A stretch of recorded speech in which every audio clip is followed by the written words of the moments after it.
جلبا لكل خير دافعا لكل شر حاصلا لكل مقصود مانعا لكل بلاء وإلى حضرة النبي المصطفى محمد صلى الله عليه وسلم بسر الفاتحة. أعوذ بالله من الشيطان الرجيم. بسم الله الرحمن الرحيم. الحمد لله رب العالمين الرحمن إياك نعبد وإياك نستعين اهدنا الصراط المستقيم صراط الذين أنعمت عليهم غير المغضوب عليهم ولا الضالين آمين.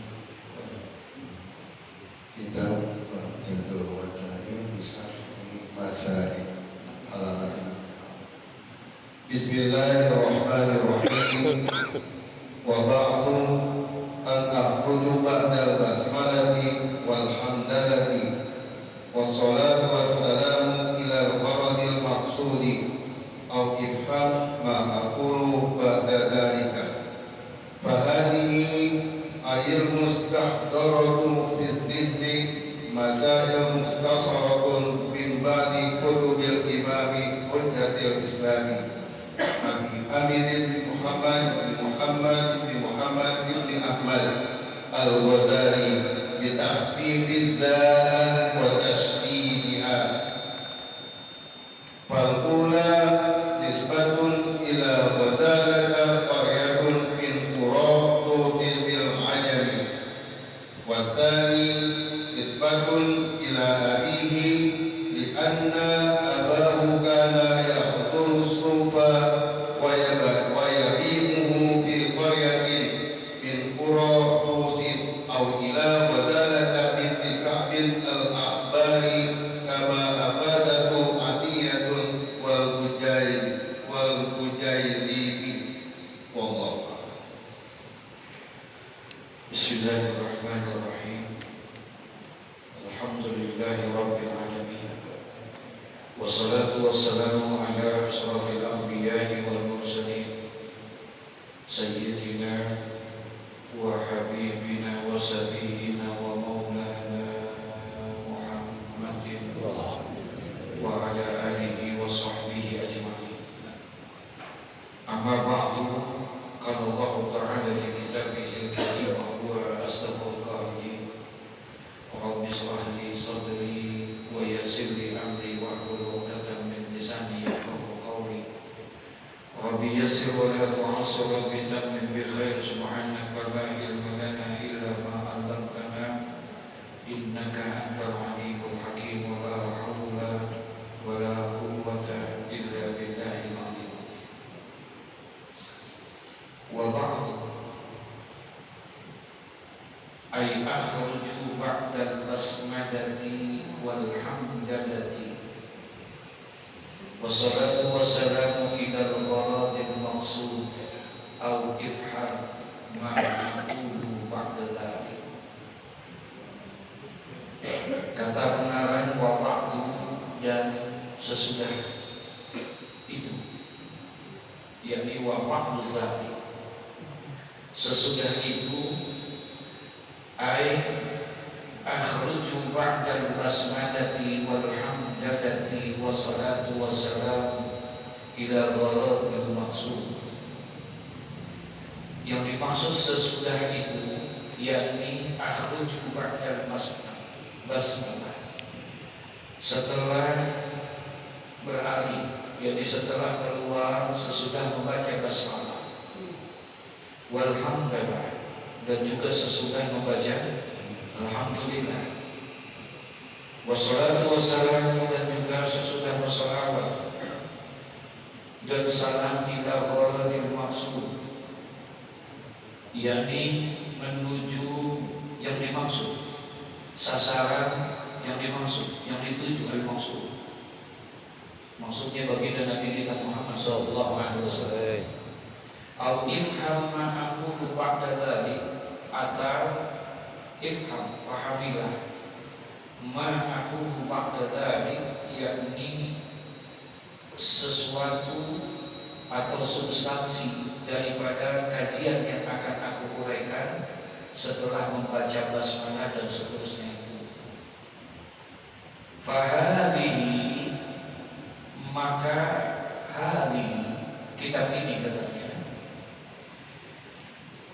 ai al-mustahdharatu fi dhihni, yakni al-mustahdharatu segala sesuatu yang dihadirkan fi dhihni di dalam ingatan, masailul mukhtasaratun min ba'di kutubil imami hujjatil Islam, yang dimana kitab ini adalah merupakan masailul mukhtasaratun, merupakan masalah-masalah, persoalan-persoalan mukhtasaratun yang diringkas, bil ikhtisar, yakni diringkas min ba'di kutubil imami hujjatil Islam, di antara kitab-kitab yang ditulis, yang disusun oleh Hujjatul Islam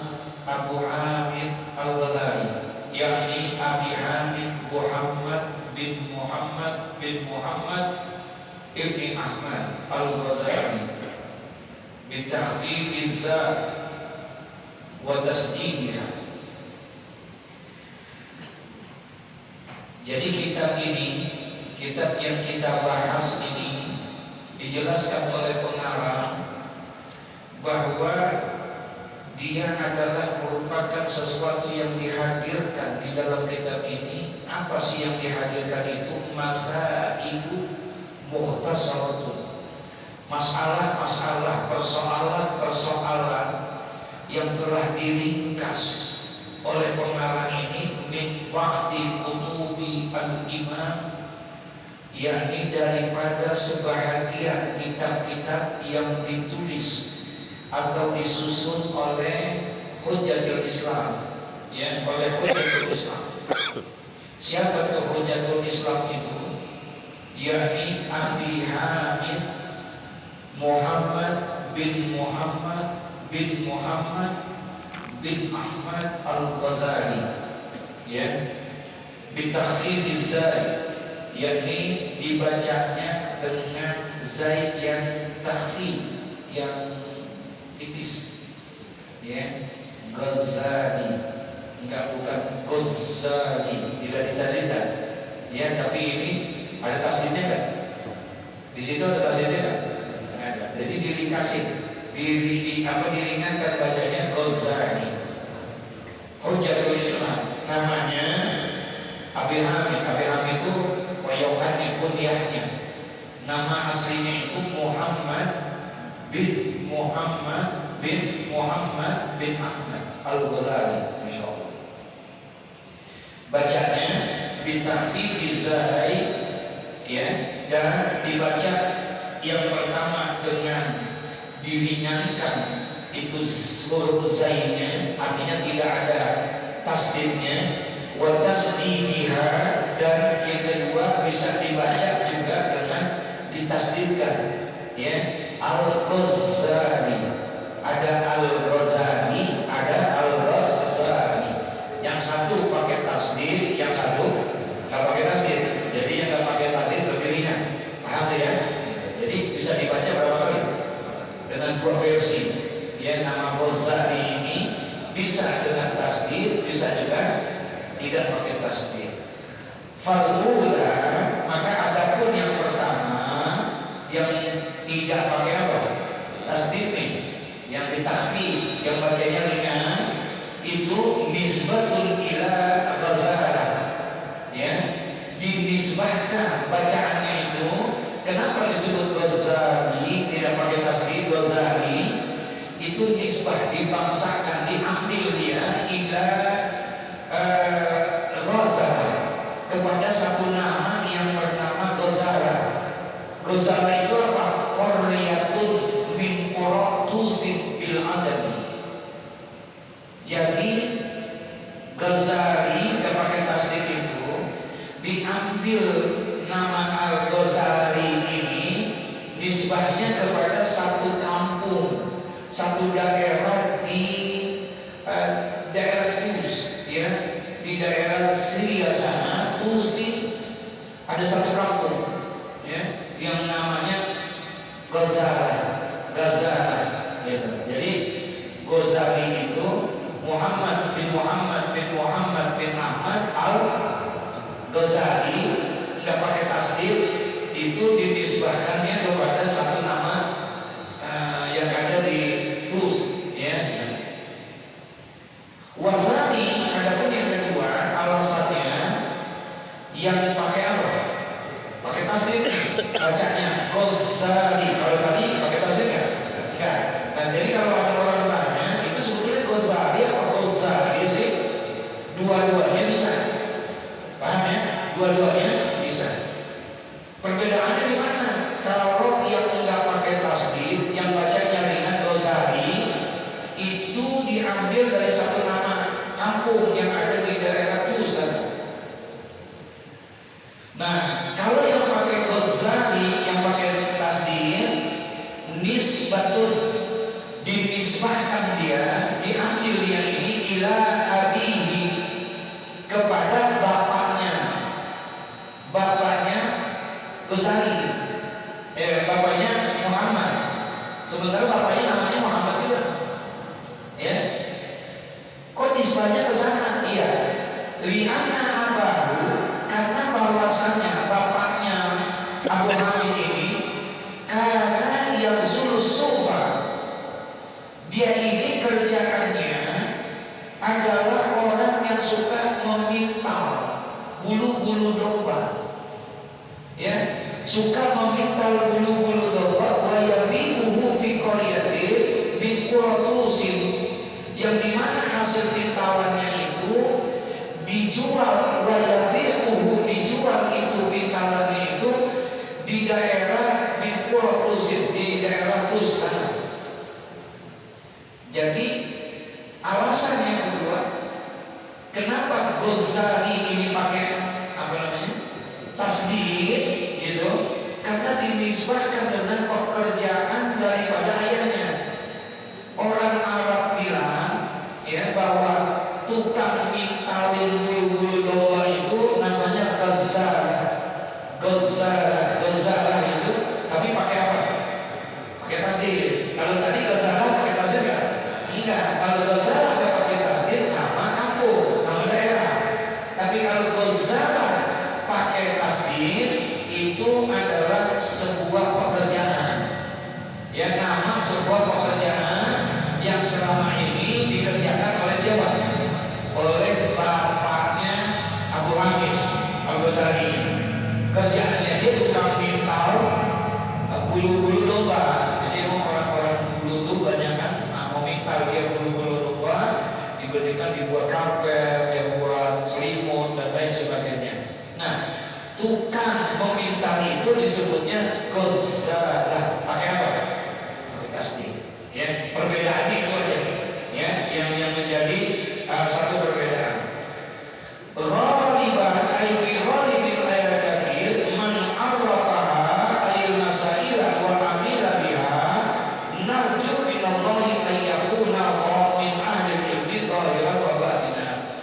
Nah, pada umumnya katanya, yakni di dalam hal yang umum, yang dominan, yaitu di sebahagian besarnya, man arrafaha, siapa orangnya yang mengetahui ai al-masailah, tentang persoalan-persoalan, wa amila biha, dan dia mengamalkannya, ai bi muqtadaha, yakni sesuai dengan ketentuannya, narju minallahi ayyakuna, maka kami berharap kepada Allah Subhanahu wa taala, ayyakuna min ahli ilmi, semoga keadaan orang yang mengetahui dan mempelajari daripada ilmu ini, min ahli ilmi zahiran wa batinan, mereka ini tergolong daripada ahli ilmu secara lahir dan batin. Ini harapan berharapnya. Dari mana sih ini kita? Kitab ini adalah mukhtasar, ringkasan. Apa yang diringkas? Yaitu semua sebahagian daripada kitab-kitab yang ditulis oleh Imam Ghazali. Paham ya? Dari sebahagian karya-karya Imam Ghazali yang begitu banyak karyanya, di diri kasih baik dari ilmu fikihnya, baik dari ilmu tauhidnya, baik daripada ini. Kan Imam Ghazali banyak nih kayaknya, sebahagiannya diri kasih. Nah, kemudian dimasukin fahadhil kitab, yang ini masuklah di dalam satu kitab ini. Tujuannya untuk apa? Pada umumnya al-ghaliban mengharapkan pada umumnya man arafaha wa amilaha wa almilaha, agar orang-orang yang telah memahami, mengetahui tentang kitab ini dan kemudian dia mempelajari dan mengamalkannya, narju, kami berharap mudah-mudahan orang-orang yang mempelajarinya, orang-orang yang mengetahui daripada kitab ini, minallahi, kami berharap kata pengarangnya dan kepada Allah Subhanahu wa taala, ayyakuna min ahli ilmi zahiran wa batinan. Mudah-mudahan orang-orang yang mempelajari kitab ini dia tergolong daripada ahli ilmi baik secara zahir dan batin. Didoain ini sama pengarang, mudah-mudahan kita termasuk di dalamnya nih. Insya Allah kita pelajari kan? Kita pelajari kan? Insya Allah kita mau pelajari nih. Nah ini harapan pengarang, mudah-mudahan man arafaha, barang yang siapa yang kenal sama kitab ini, wa amila biha, dan barang siapa yang telah mengenal dan juga belajar serta mengamalkan apa yang ada di dalam kitab ini, narju kembali tuh ya, ini apa namanya, isim dhomirnya kembali kepada pengarang. Kami ini pengarang mengharapkan ya kepada Allah Subhanahu wa taala ayyakuna, bahwa orang-orang yang sudah kenal, orang-orang yang sudah pelajari kitab ini, mereka semua termasuk min ahlil ilmi zahiran wa batinan, termasuk orang-orang yang ahli ilmu. Insya Allah didoain. Yang doain siapa nih? Pengarang kita didoain. Kita masuk nggak? Insya Allah. Ya belum tentu juga sih. Gitu. Tapi usul-usul masukin kita semua. Ya, makanya masuknya dikatakannya min. Ya, min ini sebahagian di antara semua orang-orang yang menjadi ahli ilmu, tergantung niatnya. Makanya disebut man arafaha wa amila biha. Orang yang kenal sama kitab ini, orang yang tahu dengan kitab ini, ya. Kemudian wa amila biha, dan dia mempelajarinya, dia mengamalkannya apa yang ada di dalam kitab ini, maka orang-orang yang seperti itu ayyakuna, kami berharap kepada Allah bahwa orang itu akan menjadi min ahli ilmi. Insyaallah termasuk dari ahli zahiran wa batinan, secara zahir dan batin. Qala Syekhul Muhyiddin Ibni Al-Arabi qala zahiri li batini kullu haqiqatin la syari'ata laha fahiya atilatun bi annaha aliyatun 'anil furu'. Dijelasin qala berkata ini siapa? Syekh Muhyiddin bin Al-Arabi qala, katanya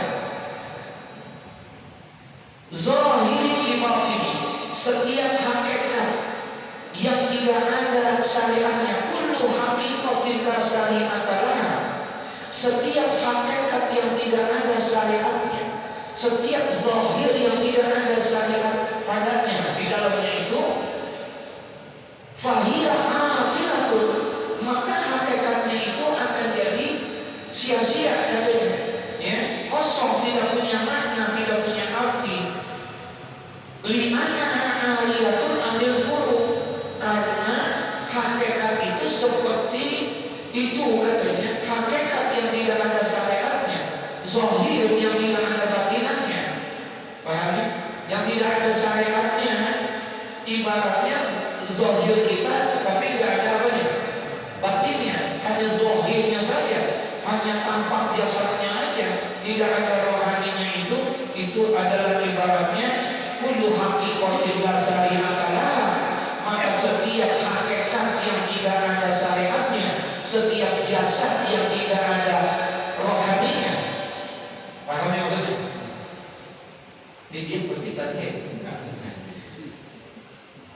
hakikat yang tidak ada syariat. Ibaratnya jasmani nggak ada rohani. Maka jasad yang tidak ada rohaninya, hakikat yang tidak asal syariatnya, tidak tuh sia-sia. Ya, li'ananya ariyatul anil furu. Ya, dia kayak orang telanjang aja, nggak ada artinya apa. Kayak apa namanya, jenazah. Kayak jenazah, mayit. Jasadnya ada nggak? Ada nggak? Tangannya, kakinya bisa bergerak? Bisa bergerak? Ya enggak ada, udah sia-sia. Nggak ada nilainya, nggak ada manfaatnya. Kalau hakikat kita secara zahiriyah kita, tapi nggak ada syariatnya, nggak ada ilmu yang mendampingi kita, maka nggak ada artinya kita. Orang biar kata gede banget badannya, gitu, biar kata sehat banget ini badannya, semua bego. Tahu bego nggak? Hah? Blow on. Tahu blow on? Minum es, ditikung. Al-khalqu kulluhum mauta illa al-ulama, wal ulama kulluhum niyamun illa al-amilin, wal amiluna kulluhum muhtarin illa al-mukhlisin. Dikatakan di dalam kitab Minhajul Abidin, boleh tuh nanti kita baca, boleh tuh Minhajul Abidin, ya. Nah, itu di dalam kitab Minhajul Abidin, Imam Ghazali di penghujung kitab itu memberikan satu perkataan dari Syekh Zunnun Al-Bisri, seorang ulama sufi yang luar biasa. Apa katanya? Beliau mengatakan al-khalqu kulluhum mauta. Manusia pada hakikatnya dianggap mati. Manusia pada hakikatnya dianggap mati, illal ulama, kecuali orang yang berilmu. Artinya orang dia kata hidup, dia kata gede badannya, dia kata sehat, tapi gak punya ilmu, dia kata apa? Mati. Kalau mati ya sia-sia, gak ada manfaatnya. Disuruh sembahyang kagak sembahyang, disuruh ngaji gak ngaji, disuruh kerja gak kerja, emang udah mati, udah gak ada. Putus amalnya sudah. Iza mata murada in qata'a amaluhu. Apabila mati manusia, maka putuslah apanya? Amalnya. Kalau orang udah mati masih bisa ngaji kan? Masih bisa ngaji kan? Gak bisa, udah bisa ngapain, putus amalnya. Nah, jangan sampai kayak begitu kita. Ibaratnya hakikat ini, kalau nggak ada syariat, kalau nggak ada ajaran, kalau nggak ada ilmu, kalau nggak ada agama, anggapnya seperti orang yang hidup tapi dianggap mati. Illa ulama, kecuali orang itu apa?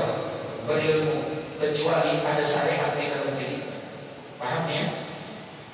Tapi katanya wal ulama kulluhum niyamun. Orang yang berilmu dianggap pada hakikatnya dianggap seperti orang tidur. Illal amilin, kecuali yang mengamalkan ilmunya. Tadi orang itu tapi gak punya ilmu, dia apa? Mati. Kecuali orang yang berilmu. Sekarang orang yang berilmu dianggap tidur kalau dia tidak mengamalkan ilmunya. Ilmunya banyak, lulusan universitas akhirat. Jadi bukan jadi dunia dia, ngajinya belajarnya di sana, ilmunya banyak, tapi gak diamalin. Paham maksudnya dia?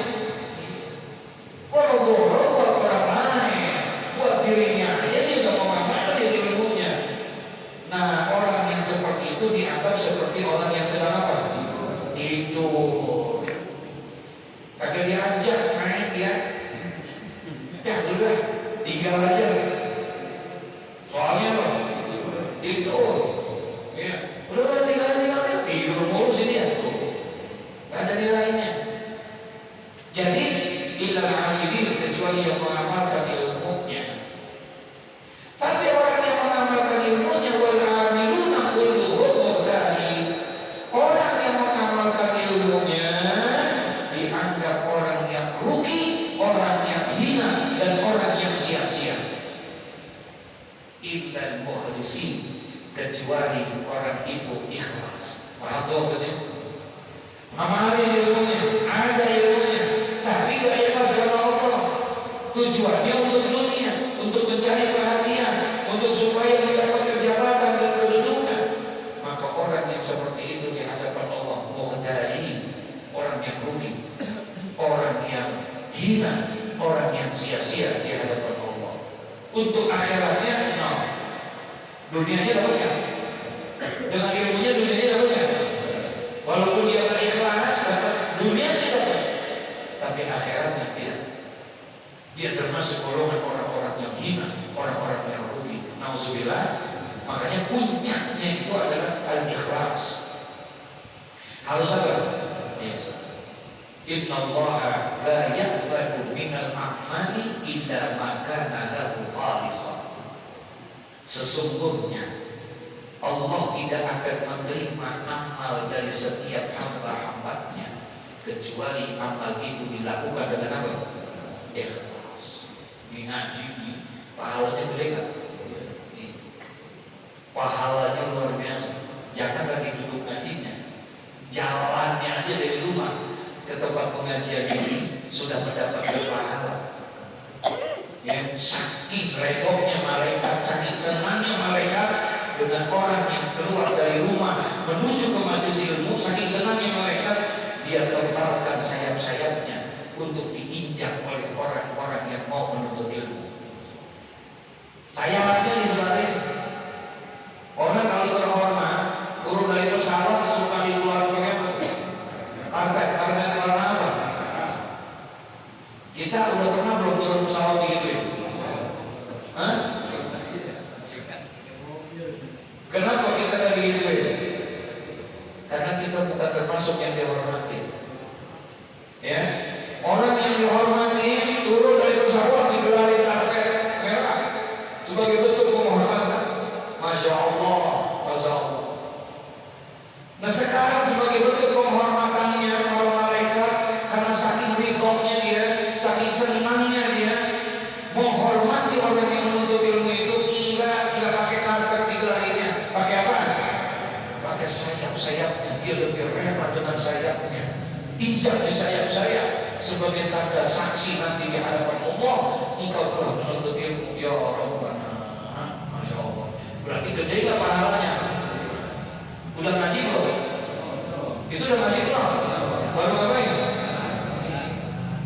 Baru jalan dulu. Padahal jalannya mampir dulu ke mobil dulu gitu. Masih tuh malaikat Allah Akbar. Belum lagi dia masuk, dia duduk, dia ngaji, pahala dia bukan main. 700 malaikat ada di atas majlis ini, kata Rasulullah. Berkumpul para malaikat berdoa kepada Allah agar orang yang duduk di majlis ilmu itu diampuni dosanya oleh Allah Subhanahu wa taala.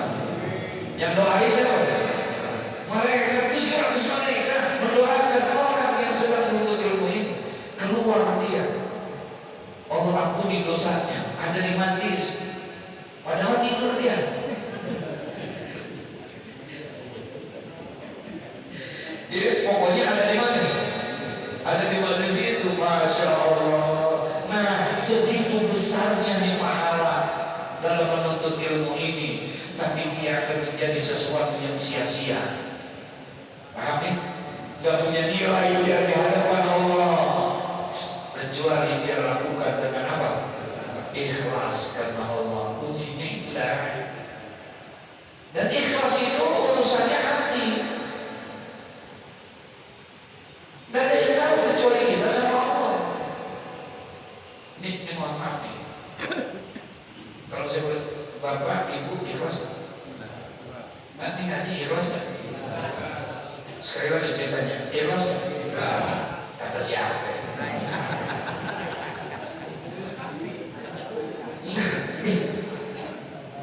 Kata siapa?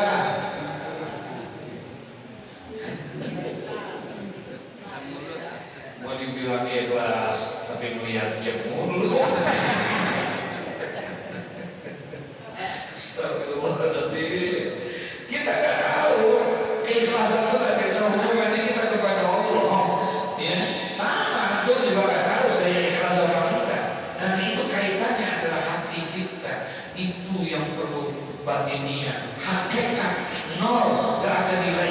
Sia-sia itu hakikat kita, zahir kita, hakikat namanya. Itu semuanya sia-sia kalau nggak ada syariatnya.